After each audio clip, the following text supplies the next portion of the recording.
because we had problems with this movie, we're going to start off by doing a spoiler-free section of it, and then if you don't want to see that, just close it out after we do the outro, because we have a lot we want to say about this movie, but it's going to be very spoilery. So Chris is back. He was from the Ant-Man review. Hello, everybody. And he's the one who talked me to seeing this movie. I was kind of on the fence about it, and I mean, yeah. So I'm sorry, I want to read something first. This is what the official IMDb synopsis for this movie is. In the aftermath of a family tragedy, an aspiring author is torn between love for a childhood friend, which would be Charlie Human, I guess, with a childhood friend, and I don't know if I would call that love. And the temptation of a mysterious outsider, which is Tom Hiddleston, aka Loki, trying to escape the ghosts of her past. She is swept away in a house that breathes, bleeds, and remembers.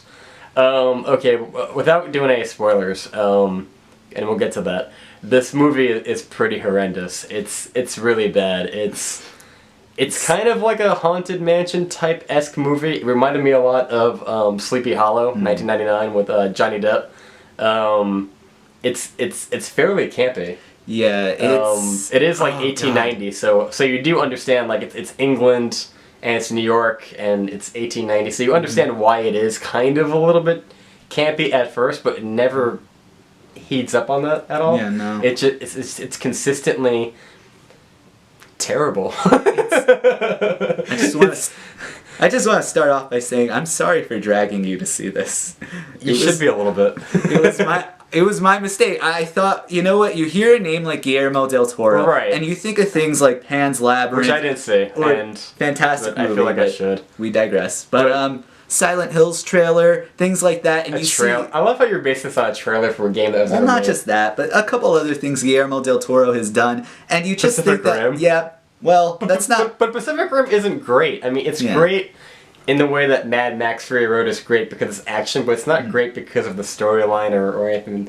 Charlie Hunnam is a terrible actor. He is. I love Sons of Anarchy until the finale, but I really do not like him, especially in this. Oh no, because I think whenever he tries to play like a what's the word? I guess like the nice guy. Yeah. Like he works as a badass. He works as a biker, but when he tries to be like the polite, proper, nice guy like he does. Yeah, like he's like, oh, my madam, lady, yeah. He just doesn't. He's really cheesy. Yeah. Tom Hiddleston was the only one who I thought was like a decent actor, and he did his best despite the really poorly written dialogue that was put out for him. And when we say poorly written dialogue, we mean horrendous dialogue. Like, it's beating the message over the head with a hammer. It was like AMC Family written movie. It should have had like Jonathan Taylor Thomas doing Coming Home for Christmas or some crap like that. It was really, really bad. The special effects were a little bit too shiny, a little bit too polished. It was distracting. Yeah, like they had. I mean, you see it in the commercial, the ghost coming out of the floor, and it's so polished and so. It looks like a poster from like an art museum or a science museum. It didn't feel scary. It felt like it was taking a lot like from. If you had to put it in a blender, I would say like Sleepy Hollow. Yeah. Haunted Mansion with Eddie Murphy. And 2001, The Haunting. And like, The Haunting with Catherine Zeta-Jones, I guess. And Owen Wilson. Or the remake from, what was it, House on Haunted Hill? Yeah. Just really bad 90s, early 2000s special effects. Almost like Freddy, like campy special effects like type of thing. It's just really bad.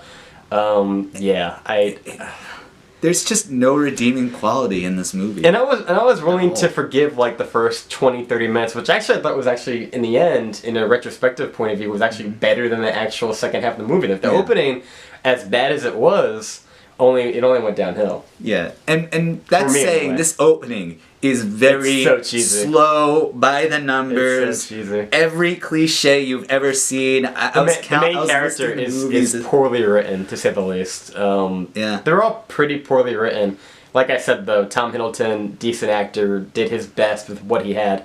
Fun fact, I was just reading the trivia on that, is that Benedict Cumberbatch, who from Sherlock, was originally cast as the Tom Hiddleston's character, and he dropped out, and it's kind of a little bit. Don't blame him. Yeah, it's like he there's a comment on Twitter or something like that says that he dropped out 72 hours before, or I'm sorry, Tom Hiddleston replaced him within 72 hours, and they said it was for creative differences. And I really get the feeling that Benedict Cumberbatch, who I think is who I believe is a clever guy, got one look at the script and was like, no, I don't think this is for me, Guillermo. Like, call me for the next movie. Yeah. I think I'm going to walk away. And the other one was Emma Stone, and it didn't say if she was going to be the character of Jessica Chastain or the main character. Emma Stone?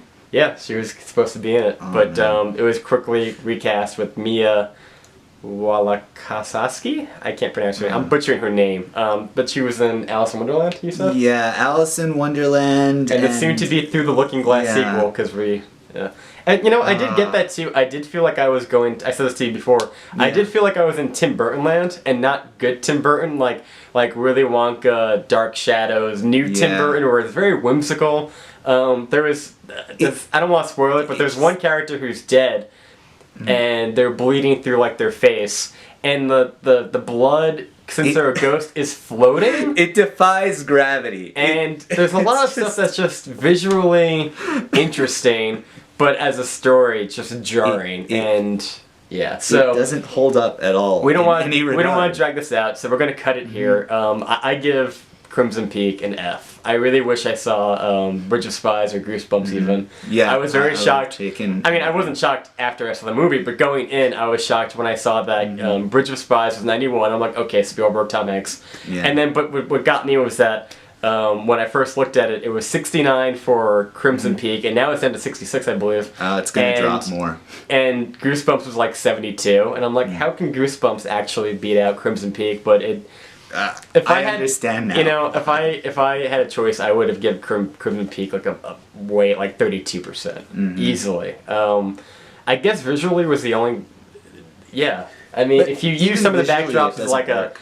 Well, if you could have like recut this 2-hour movie into like a music video, that would have been kind of interesting, maybe. But it's really bad as a story. The characters are poorly written.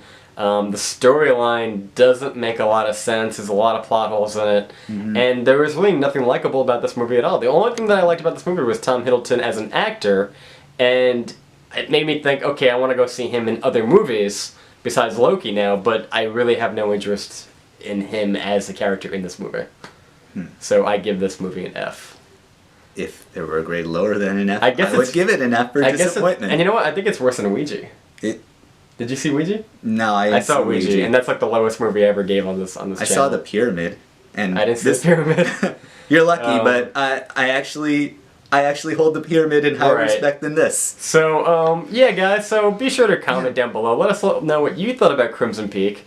I liked the first Hellboy. I was okay with what was the one, Pacific Rim, and I didn't see Pan's Labyrinth. I know it's a big movie that everybody talks about, but this movie felt like it was geared, and which is odd. It's an R-rated movie. It felt like it was geared for like a 16-year-old girl in high school who goes to Hot Topic, who loves Tom Hiddleston, and you see his butt. So it's kind of like, this is for you girls. In junior high. You know, I don't know why, but I don't know. It felt like they were trying to do like a PG-13 movie because it felt very TV friendly, if that makes any sense. But the actual movie was just hokey.